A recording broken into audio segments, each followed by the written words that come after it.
نحمده ونصلي ونسلم على رسوله الكريم اما بعد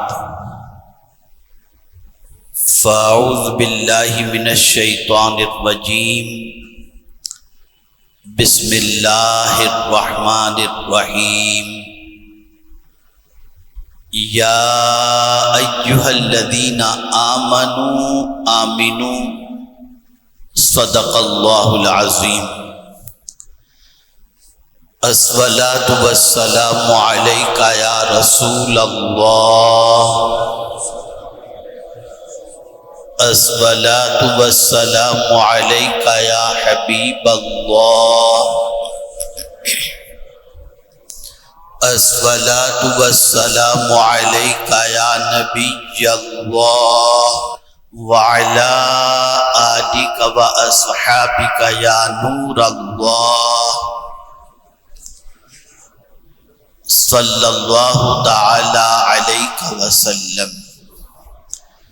بسم اللہ الرحمن الرحیم۔ اللہم صلی وسلم وبارک علی سیدنا و مولانا محمد النبی الامی الحبیب العالی القدر العظیم الجاہ و آلہ و صحبہ وبارک وسلم۔ جزاکم اللہ خیرا۔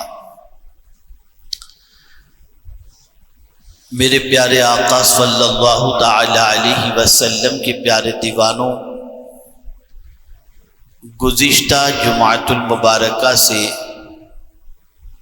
ایمانیات کے سلسلے میں گفتگو شروع ہوئی ہے، اور گزشتہ جمعۃ المبارکہ میں آپ نے جانا کہ ایمان کسے کہتے ہیں۔ آج مجھے آپ کو یہ بتانا ہے کہ کون سا ایمان اللہ کے نزدیک معتبر ہے۔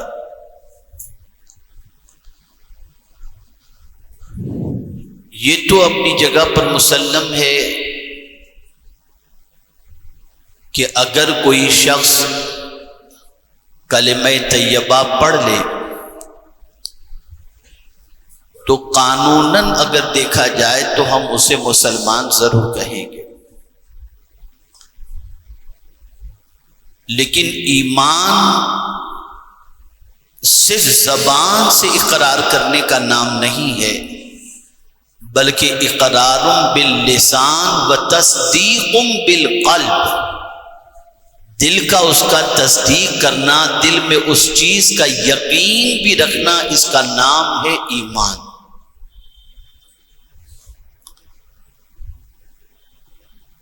اور دل کی کیفیت کو اللہ رب العزت جل جلالہ جانتا ہے، اسی لیے قرآن مقدس میں بے شمار مقامات پر رب قدیر جل جلالہ نے دلوں کے بھید کے حوالے سے فرمایا، کہیں فرمایا علیم بذات الصدور، جو کچھ تمہارے سینے میں ہے اللہ اس کو جاننے والا ہے۔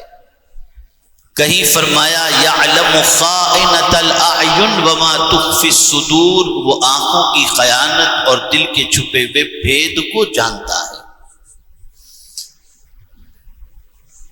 اسی لیے بعض لوگ ایسے تھے جن کی زبان تو اقرار کر رہی تھی کہ ہم ایمان لائے، لیکن چونکہ اللہ عز و جل دلوں کے بھید کو جانتا ہے، اس لیے رب قدیر جل جلالہ نے ان کے ایمان کا انکار فرما دیا۔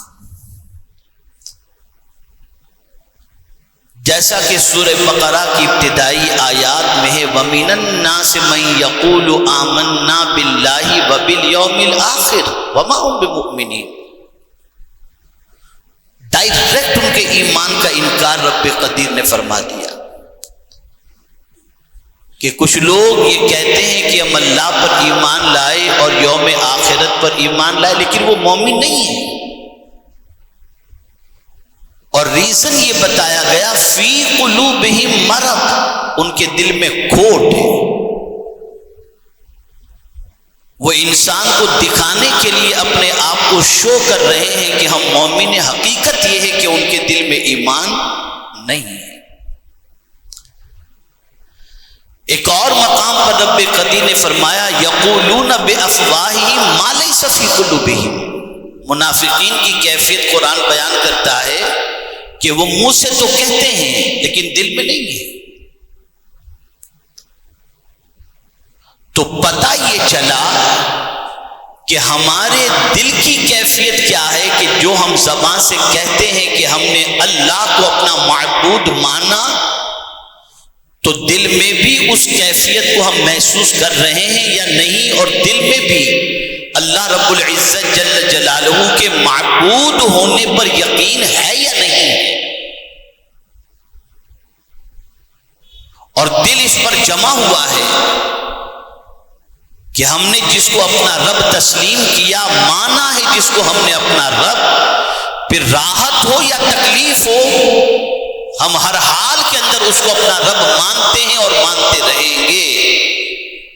اگر یہ کیفیت دل کی ہے تو سمجھ لو کہ ایمان ہمارے دل کے اندر موجود ہے اور دل میں سرایت کر چکا ہے.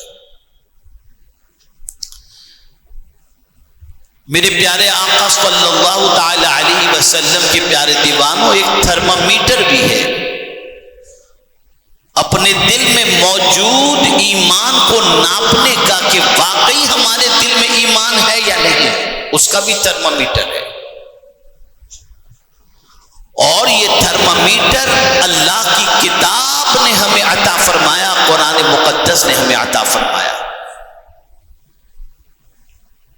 اللہ ارشاد فرماتے ہیں وَلَكِنَّ اللَّهَ حَبَّبَ إِلَيْكُمُ الْإِيمَانَ وَزَيَّنَهُ فِي قُلُوبِكُمْ وَكَرَّهَ إِلَيْكُمُ الْكُفْرَ وَالْفُسُوقَ وَالْعِصْيَانَ. اللہ ارشاد فرماتا ہے کہ ان کے دل کو ہم نے، ان کے دل میں ایمان کی محبت ہم نے پیدا کر دی، ان کے دل میں ایمان کو ہم نے محبوب بنا دیا، اور پھر اس کو آراستہ کیا، ڈیکوریٹ کیا. پتہ چلا جس کے سینے میں، جس کے دل میں ایمان ہوتا ہے، اس دل کو اللہ ڈیکوریٹ بھی کرتا ہے، اس دل کو اللہ سجاتا بھی ہے، اس دل کو اللہ سنوارتا بھی ہے. ایک گھر آپ کے پاس ہے تو اس گھر کے اندر آپ ڈیکوریشن کر کے اس کو سنوارتے ہیں، کرٹن لگاتے ہیں، فرنیچر رکھتے ہیں، صوفہ سیٹ رکھتے ہیں، ایئر کنڈیشن رکھتے ہیں، کمکمے لگاتے ہیں. اس طرح سے اس کو آپ ڈیکوریٹ کرتے ہیں. تو اللہ نے بھی جس کے دل کو چن لیا ہے ایمان کے لیے، اس دل کو بھی اللہ ڈیکوریٹ کرتا ہے، نماز سے ڈیکوریٹ کرتا ہے، محبت رسول سے ڈیکوریٹ کرتا ہے، مومنوں کی محبت سے ڈیکوریٹ کرتا ہے، آخرت کی محبت اور نیکیوں سے ڈیکوریٹ کرتا ہے. اور جب وہ دل جس کے اندر یہ ساری چیزیں پیدا ہو جائیں کہ اس کو نماز میں دل لگتا ہو، نماز اس کو بے پناہ محبوب ہو، روزے محبوب ہوں، بھلائیاں محبوب ہوں، نیکیاں محبوب ہوں، تو یہ تھرمامیٹر ہے جس سے سمجھ میں آتا ہے کہ اللہ نے ہمارے دل کو ایمان سے آراستہ کر دیا اور محبوب بنا دیا ہے. لیکن یہاں ایک اور چیز قرآن نے کہہ دی کہ صرف کچھ چیزوں کو مزین نہیں کرتا، دل کو کچھ چیزوں سے آراستہ نہیں کرتا، صرف آراستہ ہی نہیں کرتا بلکہ آراستہ کے ساتھ ساتھ کچھ چیزوں سے اسے نفرت بھی عطا کرتا ہے. توجہ چاہوں گا، جس کے سینے میں ایمان ہوگا وہ نیکیوں سے محبت بھی کرے گا. تو اب میں نے جیسا ڈیکوریشن کے حوالے سے آپ کو سمجھایا کہ آپ نے ایک گھر بنایا، اس کو ڈیکوریٹ کیا، صوفے لگا دیے، تو آپ صوفہ گندا ہو تو آپ کو اچھا نہیں لگے گا، فرنیچر کا ہینڈل اگر ٹوٹ گیا تو آپ کو اچھا نہیں لگے گا، آپ کی لائٹ اور کمکمے یا آپ کا جو ہے جھومر خراب ہو گیا تو آپ کو اچھا نہیں لگے گا. اس لیے کہ جس چیز سے مزین اور ڈیکوریٹ کیا گیا ہے وہ چیز اگر خراب ہو جائے تو آپ کو اچھا نہیں لگے گا. تو قرآن نے بھی کہا وَزَيَّنَهُ فِي قُلُوبِكُمْ وَكَرَّهَ إِلَيْكُمُ الْكُفْرَ وَالْفُسُوقَ وَالْعِصْيَانَ کہ اللہ تعالیٰ نے ان کے دل کے اندر یہ بات ناپسند فرما دی ہے کہ وہ کفر کو، گناہ کو اور اللہ کی نافرمانی کو کبھی پسند نہیں کریں گے. پتہ چلا کہ مومن وہ ہے اور جس کے سینے میں ایمان ہوتا ہے اسے نیکیوں سے محبت ہوتی ہے، گناہ سے نفرت ہوا کرتی ہے. اب اس تھرمامیٹر کی روشنی کے اندر ہم اپنے ایمان کا ٹیمپریچر ناپ لیں کہ ہمارے ایمان کی پوزیشن کیا ہے.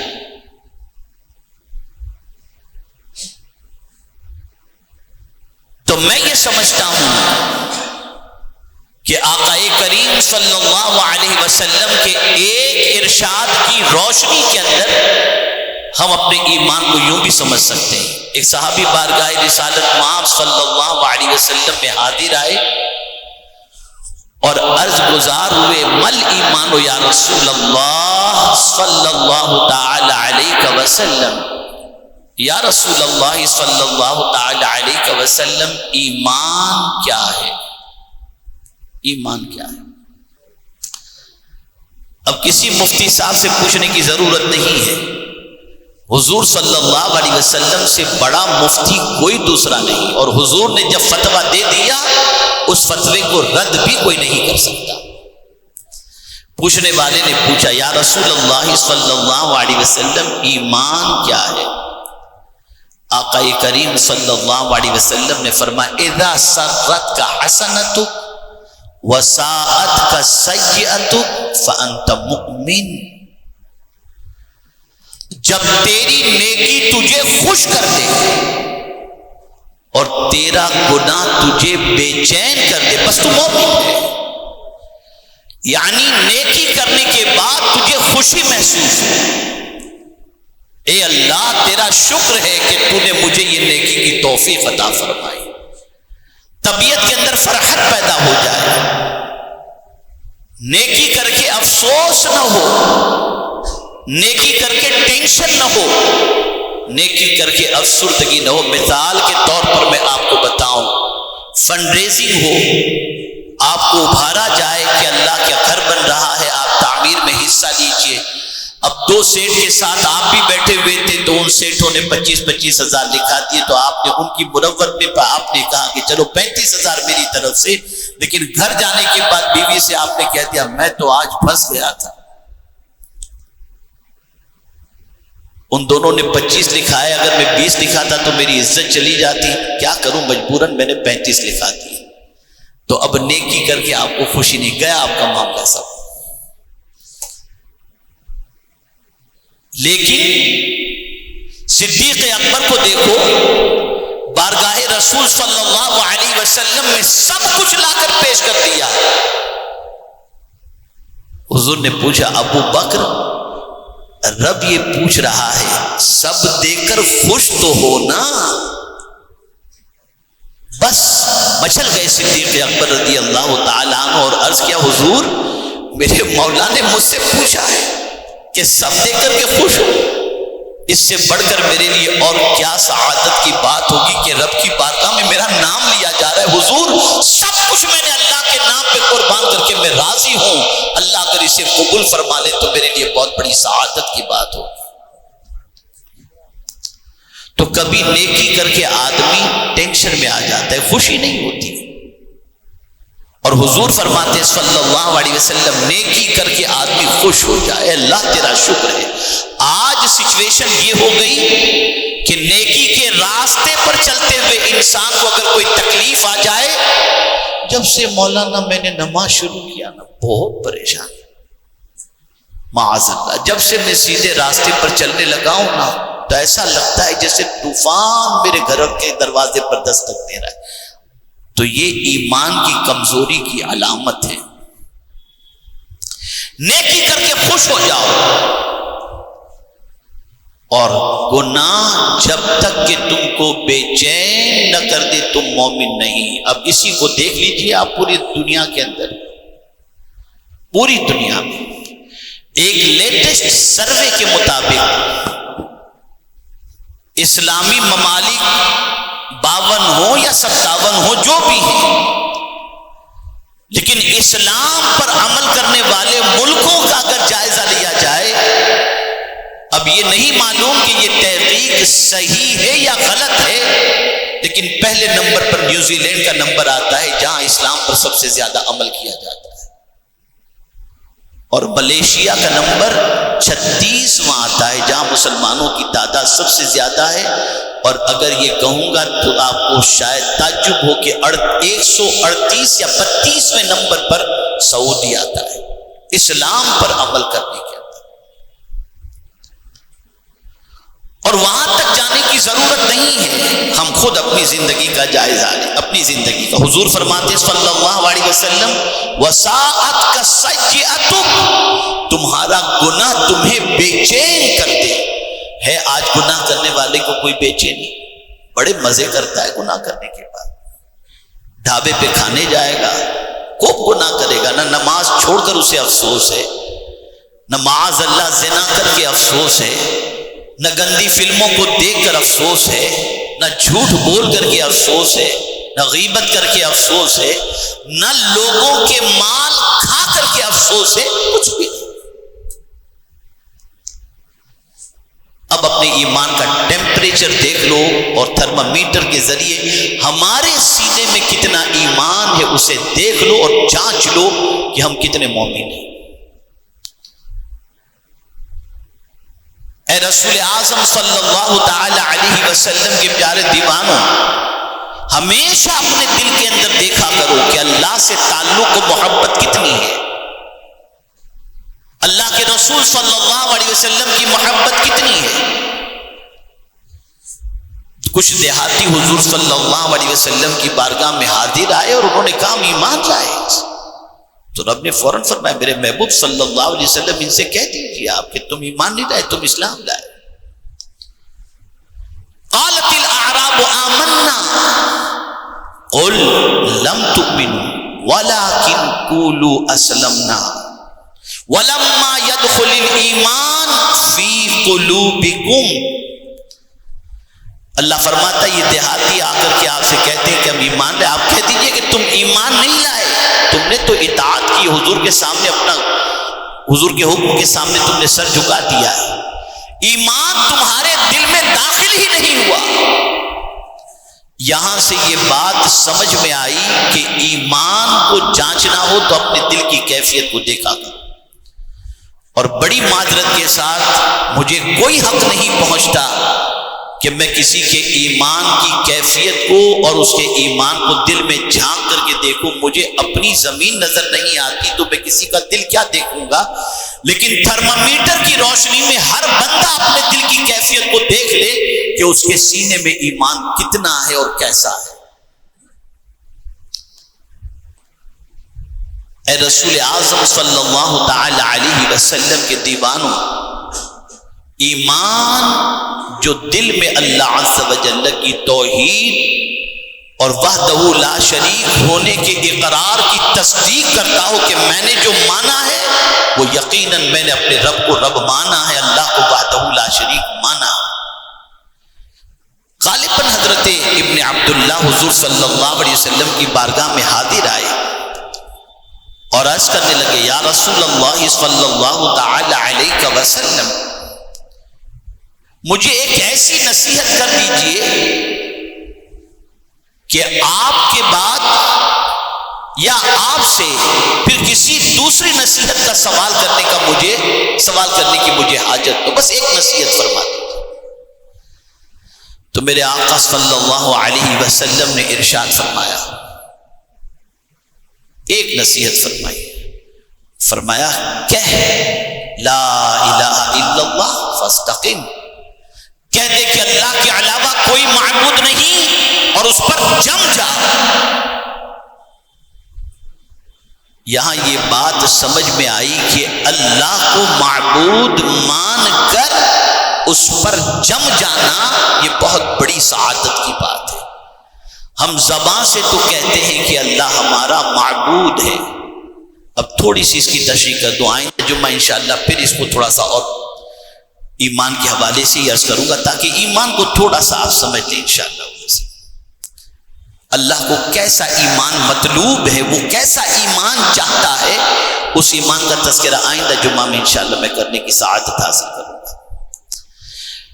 لا الہ الا اللہ کہہ کر اس پر جم جانا کہ پھر کچھ بھی ہو، پھر کچھ بھی ہو جائے، کوئی فکر کی بات نہیں۔ ہاں یہاں قرآن نے کہا کہ کبھی تم گھر جاؤ، تمہاری جان یا تمہارے جسم کے عضو کو کاٹنے کی بات آئے یا جدا کرنے کی بات آئے، تمہیں چوں طرف سے گھیر لیا جائے اور کہا جائے یہ کلمہ کفر بولو ورنہ تمہاری جان ختم کر دیں گے، تمہیں مار ڈالیں گے یا تمہارا ہاتھ کاٹ ڈالیں گے، اس وقت زبان سے کلمہ کفر اگر آدمی کہہ دے لیکن دل اگر ایمان پر مطمئن ہے تو وہ کافر نہیں ہوگا۔ اس کو قرآن شریف سے میں پیش کرتا ہوں، من کفر باللہ من بعد ایمانہ الا من اکرہ قلبہ مطمئن بالایمان۔ ہوا یوں تھا کہ حضرت عمار، حضرت یاسر، حضرت خباب رضی اللہ تعالی عنہ انہیں کفار نے گھیر لیا تھا، حضرت سمیہ رضی اللہ تعالی عنہ گھیر لیا تھا اور کہا یہ کلمہ کفر کہو ورنہ تمہیں قتل کر ڈالیں گے۔ کچھ لوگوں نے نہیں کہا، انہیں شہید کر دیا گیا، لیکن چونکہ حضرت عمار بہت ضعیف تھے، بہت ضعیف تھے، تو ان کی زبان سے کلمہ کفر نکل گیا اور مدینے کے اندر مشہور، مکے میں مشہور ہو گیا کہ عمار تو کافر ہو گئے۔ قربان جائیے میرے آقا کی غیب دانی پر، سبحان اللہ صلی اللہ علیہ وسلم۔ جب یہ بات مشہور ہوئی کہ عمار نے کلمہ کفر کہہ دیا اور کافر ہو گئے، سرکار نے فرمایا عمار کل بھی مومن تھا آج بھی مومن ہے۔ سرکار نے فرمایا۔